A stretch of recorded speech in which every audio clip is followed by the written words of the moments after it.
Do you ever catch the scent of an old eraser and suddenly you're back in third grade? The floor was waxed, the bell had just rung, and your pencil box was filled with treasures only a 70s kid would understand. Back then, school wasn't just about grades. It was about glue sticks that smelled like almonds, binders that made you feel like a rock star, and lunchboxes that were practically your best friends. It was a simpler time, and the stuff we carried told the story of who we were. Today, we're dusting off the chalkboard and diving into 10 forgotten school supplies every 70s kid loved. So grab your Trapper Keeper, pull up a wooden desk chair, and let's rewind to a time when learning felt just a little more magical. The magical pencil box. Every 70s kid had one. It might have been red plastic, blue metal, or even cardboard if you were crafty. But inside, that's where the magic lived. Pencils with cartoon toppers, a pink eraser worn down on one side, maybe even a tiny note from a friend.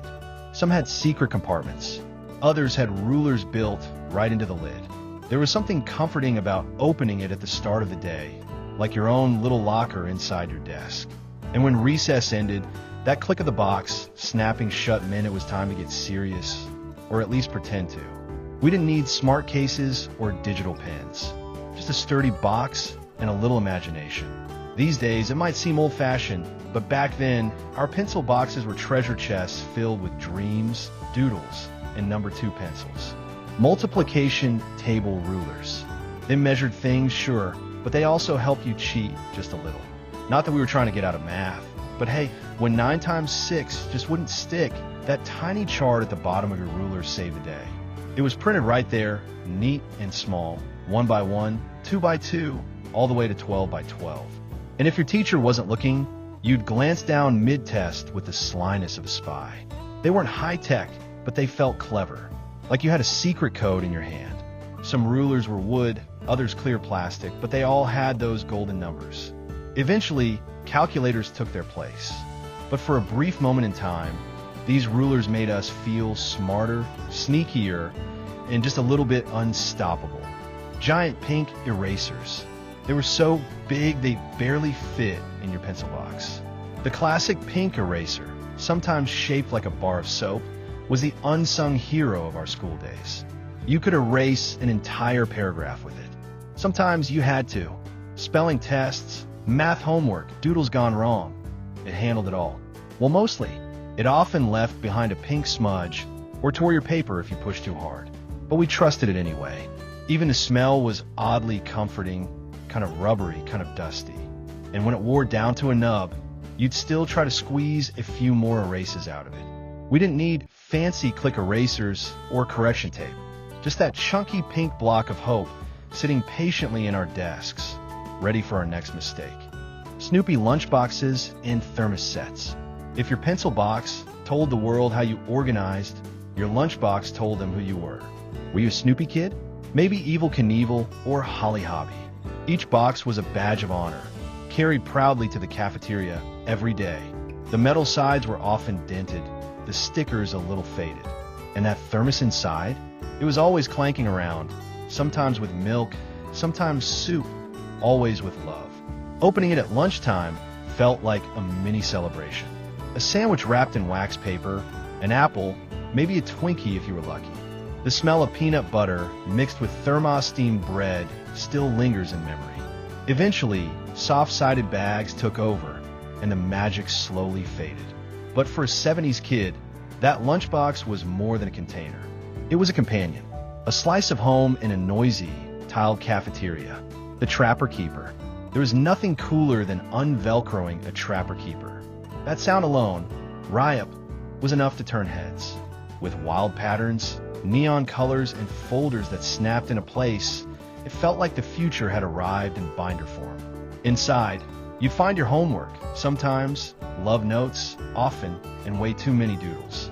It had pockets for everything, and even if it ended up a little messy, you felt organized.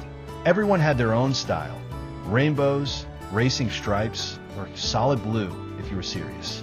It wasn't just school gear, it was a fashion statement. And losing one? Devastating. By the late 80s, the Trapper Keeper started to fade. But in its prime, it wasn't just a binder. It was a part of growing up, A piece of plastic power we carried like a briefcase of dreams. Scented markers. There was a time where your backpack smelled like a candy store, and it was all thanks to scented markers. These weren't just for coloring. They were a full sensory experience. Each marker had its own flavor.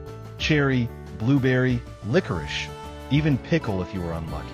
We'd sit in art class, sniffing each one before we even drew a line. The red one? That was always the favorite. And the more you used them, the more worn and fuzzy the tips became. But that just meant you loved them. Teachers tried their best to keep us focused, but those scents always turned art time into a snack fantasy. Eventually, scented markers faded out. Maybe too many kids sniffed them a little too often. But for a while, every masterpiece we made smelled like childhood dreams and maybe a little root beer. Slide rule calculators. Before every kid had a calculator in their pocket, there was the slide rule. It looked like a ruler, but worked like a brain teaser. Long and rectangular with a sliding strip in the middle, it could do multiplication and division if you knew how to use it. Most of us didn't, really, but we still pretended we did. Just holding one made you feel smart, like you were solving rocket science, even if you were still stuck on long division. Some schools handed them out in science or math class. Others let kids bring their own. And when calculators started showing up, those slide rules slowly disappeared, tucked away in drawers, never to slide again. But for a short, brilliant moment in time, every kid had one in their desk, even if all we really did was slide it back and forth and hope for the best. Chalkboard dustless erasers. Remember the sound of chalk squeaking across the board? That cloud of dust that puffed up when a teacher clapped two erasers together out the window? In the 70's, dustless erasers were supposed to fix that. They were thicker, grayer, and made of soft felt that looked a bit like old carpet. Every classroom had a stack of them, piled near the chalk ledge, always covered in white residue. And if the teacher asked you to clean the chalkboard after class, that was an honor. We'd clap the erasers outside like pros, sending little white clouds into the air while laughing with our friends. Today, chalkboards have vanished from most schools, replaced by white boards and screens. But for a while, those chunky, dustless erasers were as much a part of school life as spelling tests and recess bells. Penmanship practice paper. Before typing took over, handwriting mattered. And in the 70's, that meant penmanship paper. You probably remember it. Those blue-lined sheets with wide spacing and a dotted line in the middle. Each letter had to sit just right, and the loops in your G or Y had to touch the bottom line. It wasn't easy, but it taught you patience, rhythm, and the art of writing beautifully. Some teachers made you practice cursive for hours. Others gave out smiley faces for neat penmanship. And let's be honest, some of us never quite mastered the capital Q. But the process was kind of peaceful. You'd sit at your desk, tracing the same letters over and over, the smell of pencil shavings in the air. These days, most kids barely touch a pencil. But back then, your handwriting told the world who you were. Mini pencil sharpeners. They were tiny, they were colorful, and every kid had one. Mini pencil sharpeners came in all shapes. Cars, cubes, animals, and they rattled around at the bottom of your desk like little treasures. When your pencil went dull, you'd pull one out, twist it carefully, and smile at that perfect sharp point. Of course, they didn't always work. Sometimes the blade got dull, or the shavings got stuck. But we didn't care. They were ours. And half the fun was watching the pencil curl around itself as the wood peeled away. Some kids had sharpeners shaped like trucks. Others had ones with cartoon faces. And the lucky ones? They had the kind that caught the shavings, so you didn't have to clean up. Today, most kids click a button. Funny how a pink eraser or a metal lunchbox can bring it all rushing back. The friends we sat next to, the teachers we loved and feared, the smell of fresh pencil shavings and chalk dust in the air. These old supplies weren't just tools for school. They were part of our everyday lives. They held our mistakes, our doodles, and our dreams, quiet little witnesses to growing up in a simpler time. Sure, the world has moved on, but these things, they stay tucked in the corners of our memory, waiting to be remembered. If this video brought back even a single smile, we'd love to hear from you. What was your favorite school supply from back then? Drop it in the comments. Give us a like if you remember those days. And don't forget to subscribe.